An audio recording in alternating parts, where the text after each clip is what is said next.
हरे Krishna प्रियात्मनो, tarot card reading के लिए बस केवल लाइक बटन पर क्लिक करके अपनी एनर्जी इस रीडिंग के साथ कनेक्ट करें और देखते हैं आज का दिन क्या कहना चाहता है। तो अबंडेंस, आज का दिन भी काफी बेहतर रहने वाला है। अबंडेंस वाला कार्ड है और इसको लिंक करते हैं जरा मोमेंट टू मोमेंट।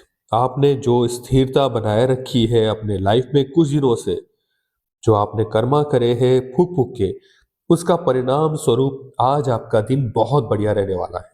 जो भी कार्य आपने किया है आज फल उसका मिलने वाला है। उस फल की आशा रखते हुए आप आगे बढ़े और जो बर्डन था आपका वो भैया दूर हो चुका है। इन कुल मिला के जो बर्डन था कुछ दिनों से हम जो कार रीडिंग कर रहे थे उसमें आपने फूक फूक के जो स्टेप्स लिए, तो आज आपको उसमें से आज़ादी मिलेगी।